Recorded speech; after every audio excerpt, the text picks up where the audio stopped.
Question number 4 को। जैसा कि मैंने आपसे कहा था कि क्वेश्चन नंबर 4 को कराते टाइम मैं आपको इन तीनों ही मेथड के अंदर से चूज़ करना सिखाऊंगी कि क्वेश्चन को करते टाइम हमारे लिए इन तीनों ही मेथड में से कौन सा मेथड इजी है, क्योंकि एग्ज़ाम के अंदर कम टाइम होता है। अगर हम किसी भी क्वेश्चन को करने के लिए किसी बड़े मेथड का यूज़ कर लेंगे तो सारा का सारा टाइम हमारा एक ही क्वेश्चन के अंदर चला जाएगा। इसलिए हमें पहचान करनी होगी कि किस क्वेश्चन के अंदर हमें कौन सा मेथड यूज़ करना चाहिए। तो ये डिपेंड करता है हमारे क्वेश्चन की डेटा के ऊपर। अगर हम इसका क्लास मार्क फाइंड कर लेंगे, क्योंकि क्लास मार्क हमें तीनों ही मेथड के अंदर चाहिए होगा, तो क्लास मार्क फाइंड करने के बाद आपको खुद ही पता चल पाएगा कि कौन से मेथड के अंदर कम कैलकुलेशन होगी। अब ज़्यादातर स्टूडेंट्स ऐसा सोचते हैं कि डायरेक्ट मेथड का फॉर्मूला हमारा छोटा है तो जल्दी से हम डायरेक्ट मेथड से करके बता देते हैं, पर ऐसा नहीं है। क्योंकि जब हमारा क्लास मार्क फाइंड हो जाएगा और क्लास मार्क के अंदर हमारे 3-3, 4-4 डिजिट के नंबर आएंगे तो उसको मल्टीप्लिकेशन करने में हमें बहुत ज़्यादा टाइम लगने वाला है। इसलिए हमें जब कभी भी हम अपना क्लास मार्क फाइंड कर लेंगे तभी हम डिसीज़न लेंगे कि इन तीनों मेथड में से हम कौन से मेथड का चूज़ करें। तो यहाँ पर मैं आपको यही करना सिखाऊंगी कि पहले इसी क्वेश्चन को डायरेक्ट मेथड से करके बताऊंगी और फिर इसी क्वेश्चन को स्टेप डेविएशन मेथड से करके बताऊंगी। तो यहाँ पर आपको खुद ही पता चल पाएगा कि डायरेक्ट मेथड के अंदर हमें ज़्यादा कैलकुलेशन करनी पड़ी थी और स्टेप डेविएशन मेथड के अंदर हमने कम कैलकुलेशन करके जल्दी से अपने क्वेश्चन को सॉल्व कर लिया।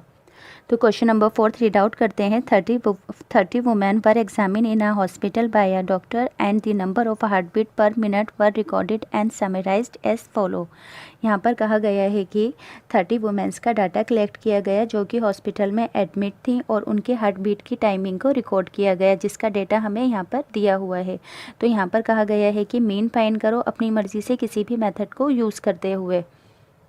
तो पहले हम इस क्वेश्चन को डायरेक्ट मेथड से करेंगे। तो तीनों ही क्वेश्चन के अंदर हमें सबसे पहले क्या फाइंड करना होता है? Class mark.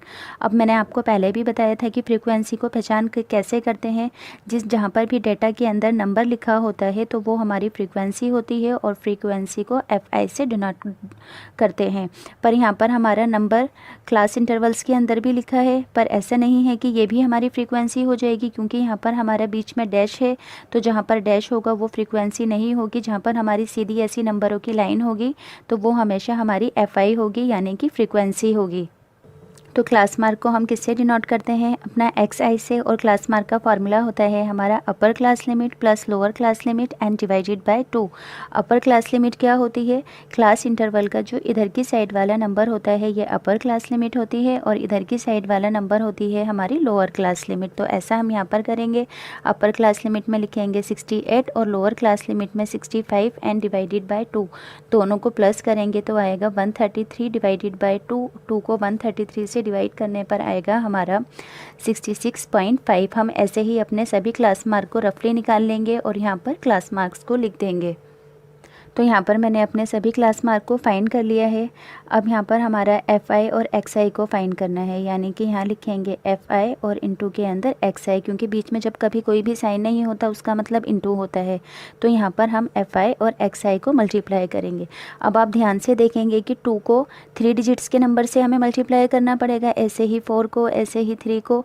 तो यहाँ पर हमें मल्टीप्लिकेशन करने में बहुत अच्छा खासा टाइम लग जाएगा, जिससे कि एक ही क्वेश्चन में हमारा ज़्यादा टाइम वेस्ट हो जाएगा। तो इसलिए कभी भी जब हम अपना क्लास मार्क फाइंड कर लें तो इसका कंपैरिजन करेंगे कि FI और XI की मल्टीप्लिकेशन में कहीं हमारा ज़्यादा टाइम वेस्ट तो नहीं हो रहा। अगर ऐसा है तो हम डायरेक्ट मेथड का यूज़ नहीं करेंगे। तो अब आपको समझ में आ गया होगा कि डायरेक्ट मेथड हमारा क्यों लेंथी है और क्यों हमारा टाइम वेस्ट होता है इसको करने में। अब जैसा कि मैंने ये सारे के सारे नंबर्स फाइंड कर लिए हैं तो आपको खुद ही दिख जाएगा कि कोई नंबर 4 डिजिट का है, कोई 3 डिजिट का। तो इसे मल्टीप्लिकेशन करने में तो ज़रूर टाइम लगा होगा। इसलिए कभी भी जब हम अपना क्लास मार्क फाइंड कर लेंगे और मल्टीप्लिकेशन बड़ी हो तो हम डायरेक्ट मेथड का यूज़ नहीं करेंगे। अब यहाँ पर क्या करेंगे? सम निकालेंगे FI का और XI का। तो ये प्लस होकर आएगा हमारा 22 और 77। यहाँ पर हम अपनी वैल्यूज़ को पुट कर लेते हैं। सम है यहाँ पर हमारा सिग्मा FI और XI का 22, 77 and divided by sigma FI क्या है? यहाँ पर 30 वुमेन्स कहा गया था तो इसको निकालने की ज़रूरत नहीं है, यहाँ पर लिख देंगे डायरेक्ट हम अपना 30। अब ये होगा हमारा 3 के टेबल से कट, 3 10 से 30, 3 7 ज़ा 21, 3 5 ज़ा 15 और 3 9 ज़ा 27। अब नीचे हमारा एक ज़ीरो है, तो इसका मतलब क्या होगा कि लास्ट की एक यूनिट के बाद हमारा पॉइंट लग जाएगा। तो यहाँ पर हमारा मीन निकल गया और आपको ये भी अच्छे से समझ में आ गया होगा कि हमें कैसे पहचान करनी है कि कौन से मेथड की कैलकुलेशन बड़ी है। क्लास मार्क को देखकर पहचान करेंगे। अब यहाँ पर हम क्या करेंगे कि इसी क्वेश्चन को स्टेप डेविएशन मेथड से करेंगे। फॉर्मूला है हमारा a प्लस एच इंटू के अंदर sigma F I and you I and divided by sigma F I. अब हम अपना यू आई कैसे फाइंड करते हैं, जैसा कि मैंने आपको इंट्रोडक्शन में भी बताया था कि डी आई बाई एच, तो पहले हमें अपना डी आई फाइंड करना पड़ेगा। तो यहाँ पर लिखेंगे हम अपना D I is equals x I minus के अंदर ए। तो ए को कैसे हम पहचान करते हैं कि ये जो हमारे क्लास मार्क होते हैं इनके बीच वाला नंबर ही हमारा ए होता है। अब टोटल है यहाँ पर हमारे 7, तो 3 ऊपर की साइड से 3 नीचे की साइड से नंबर छोड़कर जो बीच वाला नंबर होगा वो क्या होगा हमारा ए। तो डी आई को निकालने के लिए क्या करेंगे हम एक्स आई माइनस के अंदर ए। तो एक्स आई यहाँ पर क्या है हमारा 66.5 और ए क्या है यहाँ पर हमारा 75.5। अब हम यहाँ पर क्या करेंगे कि पॉइंट वाली मल्टीप्लिकेशन नहीं करेंगे, क्योंकि 5 में से 5 को माइनस करेंगे तो 0 ही आएगा। तो डायरेक्ट हम क्या करेंगे कि 75 में से 66 को माइनस कर देंगे। तो 75 में से अगर 66 माइनस करेंगे तो क्या होगा हमारा 9 आएगा, और माइनस का नंबर बड़ा था तो यहाँ पर लगा देंगे हम अपना माइनस। तो यहाँ पर लिख देंगे अपना -9। ऐसे ही 75, दूसरा नंबर क्या है हमारा 69 है। 69.5 में से माइनस करेंगे ए को, ए फाइंड किया था हमने 75.5। तो यहाँ पर भी क्या करेंगे कि 5 में से 5 जाके क्या हो जाएगा 0, तो इसलिए डायरेक्ट ही 75 में से 69 को माइनस करेंगे। तो ये क्या आ जाएगा हमारा 6। तो यहाँ पर माइनस का नंबर बड़ा था इसलिए माइनस के अंदर 6 आएगा। फिर से एक बार और बता देती हूँ कि इसकी कैलकुलेशन इजी है। एक्स आई माइनस ए करना है, तो एक्स आई तीसरे नंबर पर क्या है हमारी 72.5 और ए क्या है हमारे पास 75.5।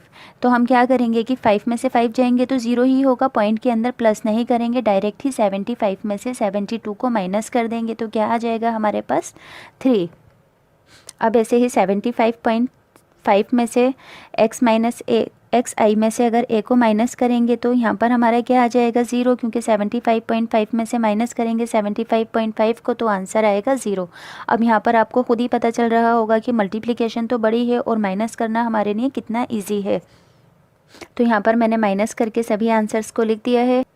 अब यहाँ पर मैंने आपको h निकालना भी बताया था। तो h कैसे निकालते हैं कि जो हमारे क्लास इंटरवल्स होते हैं उनके बीच का डिफरेंस ही हमारा h होता है। यहाँ पर 65 और 68 के बीच का डिफरेंस हमारा कितना है 4 का। तो यहाँ पर हमारा h क्या आ जाएगा 65 और 68 के बीच का डिफरेंस 3 का है, तो h की वैल्यू रहेगी यहाँ पर हमारी 3। तो यू आई को फाइंड करने के लिए हम क्या करेंगे कि h को डिवाइड करेंगे डी आई से। तो डी आई की वैल्यू निकल गई यहाँ पर हमारी -9 और h क्या था 3। तो ये क्या हो जाएगा 3 से 3 कट -3। तो देखिए कितना जल्दी से आंसर आ रहा है हमारा। अब ऐसे ही यहाँ पर हमारा h क्या है 3, सेकंड नंबर पर है -6। तो 3 1 से 3, 3 2 से 6 माइनस था तो -2। अब ऐसे ही यहाँ पर है हमारा h की वैल्यू 3 और डी आई की वैल्यू है -3। तो ये कैंसिल होकर आ जाएगा हमारा जल्दी से -1। अब ऐसे ही 0 को, अगर 0 को किसी भी चीज़ से हम डिवाइड करते हैं तो आंसर 0 ही आएगा। अब 3 को 3 से डिवाइड करेंगे 1, अब 3 को 6 से डिवाइड करेंगे तो 2, अब ऐसे ही 3 को 3 से डिवाइड करेंगे तो आएगा हमारे पास 3। अब आपको खुद से ही पता चल रहा होगा कि बिना लिखे ही हम अपनी इन कैलकुलेशंस को कर सकते हैं, और डायरेक्ट मेथड के अंदर 3-3 4-4 डिजिट्स के नंबर को हमें मल्टीप्लाई करना पड़ रहा था। तो यहाँ पर है हमारा सिग्मा एफ आई और यू आई। तो यहाँ पर भी हम जल्दी से अपना एफ आई और यू आई को फाइंड कर लेंगे। तो एफ आई यहाँ पर है हमारा ये, और यू आई आ गया है यहाँ पर ये। तो 2 3 ज़ा होता है 6, तो -6 लिख देंगे। 4 2 ज़ा 8, -8, 3 1 ज़ा 3, -3। अब ऐसे ही 8 0 ज़ा 0, 7 1 ज़ा 7, 4 2 ज़ा 8 और 2 3 ज़ा 6। तो यहाँ पर अब मैं फिर से बोल रही हूँ कि आपको खुद ही अपने आप में फील हो रहा होगा कि कैलकुलेशन कितनी ईजी है और फालतू का रफ वर्क हमें यहाँ पर नहीं करना पड़ रहा। तो पहले हम यहाँ पर क्या करेंगे कि तीनों ही माइनस वाले नंबर को लिखेंगे। तो माइनस माइनस क्या होता है, +6 और 8 हुए हमारे -14। अब यहाँ पर उतर गए -3। अब ऐसे ही माइनस माइनस प्लस, माइनस का नंबर बड़ा था -17। अब यहाँ से 7, 8 और 6 तीनों को ही प्लस करेंगे तो 21 आएगा। 21 में से 17 जाएंगे तो आएगा हमारे पास 4। तो वैल्यूज़ को पुट करेंगे। ए क्या था यहाँ पर हमारा 75.5 और एच अभी हमने क्या फाइंड किया था 3। सिग्मा एफ आई और यू आई की वैल्यू है 4 और सिग्मा एफ आई क्या है, क्वेश्चन के अंदर क्या कहा गया था 30। तो यहाँ पर हम लिख देंगे अपना 30। अब ये कट हो जाएगा हमारा 3 1 ज़ा 3 10 ज़ा 30। तो यहाँ पर लिखेंगे 75.5 प्लस, अब ऊपर 4 है, नीचे की साइड है 10, तो एक 0 है तो डेसिमल लग जाएगा यहाँ पर हमारा, यानी कि 1 यूनिट के बाद। तो ये हो जाएगा 0.4। तो 75 तो एज इट इज़ लग रहा। अब 0.5 में 0.4 को प्लस किया तो क्या आएगा हमारा 0.9। तो यहाँ पर हमारा स्टेप डेविएशन मेथड से भी इजीली आंसर निकल गया है।